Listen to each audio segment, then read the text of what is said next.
ఓం గం గణపతియే నమః. చాలా మందికి అనవసరంగా అక్కర్లేకుండా డబ్బులు ఖర్చు పెట్టేటువంటి పరిస్థితులు ఏర్పడుతూ ఉంటాయన్నమాట. అనవసరమైన ఖర్చులు ఇవన్నీ కూడా రుణబంధాల వలన ఉంటాయి. అయితే మరి మీకు రాబడి ఉందా అని అంటే మీకు వచ్చేటువంటి ధనం విషయంలో కూడా అనేకమైనటువంటి అడ్డులు, ఆటంకాలు ఇవన్నీ కూడా ఏర్పడుతూ ఉంటాయన్నమాట. అంటే బ్లాకేజెస్ అనమాట. మీకు మరి రుణ విమోచనము కలిగించేసేటువంటి పరిహారం చెప్తాను. ఏదైనా సరే ఒక శుక్రవారం నాడు, శుక్రవారం ఉదయం 6 నుంచి 7 మధ్యలో కానీ, లేదు అంటే శుక్రవారం సాయంత్రం 6 నుంచి 7 మధ్యలో కానీ ఈ యొక్క పరిహారం చేయొచ్చు. శుభ్రంగా స్నానం అనేటువంటి చేసేయండి. స్నానం చేసిన తర్వాత ఏకాంతంగా ఉండేటువంటి గదిలోనో లేకపోతే మీ యొక్క పూజా మందిరంలోనో చిన్న ఎర్రటి గుడ్డ తీసుకోండి. ఆ ఎర్రటి గుడ్డలో ఒక నల్ల మిరియాలు అలా 7 వేయండి. నల్ల మిరియాలు 7 వేయండి. దాని తర్వాత నల్ల నువ్వులు ఒక చెంచాడు లేకపోతే ఒక 7 గింజలు, లెక్క పెట్టుకోవడం కష్టం, చిన్నగా ఉంటాయి కాబట్టి ఒక చెంచాడు వేయండి, పర్వాలేదు.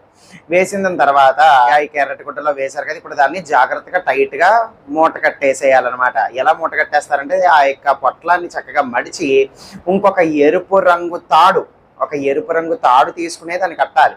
అదే వస్త్రంలో నేను ఇలా ముడి వేసేస్తానంటే కుదరదు. దాన్ని మడిచి ఒక ఎర్రటి తాడు అనేటువంటిది వాడి దాన్ని శుభ్రంగా చుట్టేసేసి మూట కట్టేయాలన్నమాట. ఆ విధంగా టైట్గా, ఏమి కూడా ఒలిగిపోకుండా జారిపోకుండా ఒక ఎర్రటి తాడు వాడి దాన్ని చక్కగా మడిచి కట్టేయండి. కట్టేసిన దాని తర్వాత ఇప్పుడు మీ యొక్క ఏకాంతంగా ఉండేటువంటి గదిలో చేసినా లేకపోతే మీ యొక్క పూజా మందిరంలో చేసినా తూర్పు వైపు ఈశాన్య మూల ఉంటుంది కదా, ఆ యొక్క ఈశాన్య మూలలో దీన్ని పెట్టండి అనమాట. మీ యొక్క ఇంటిలో, మీ యొక్క గృహంలో ఈశాన్య మూలం దీన్ని పెట్టి అప్పుడు దీనికి తగులుతూ ఉండేటువంటి విధంగా ఒక మట్టి ప్రమిద పెట్టండి పక్కన దీపారాధన కోసం.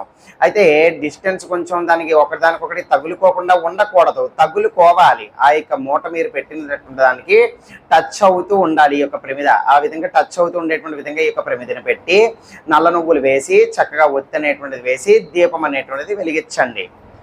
అర్థమైంది కదా. ఆ యొక్క జ్యోతి కూడా తూర్పు ముఖంగానే ఉండాలి, ఈశాన్యం వైపుకే తిరిగి ఉండాలన్నమాట.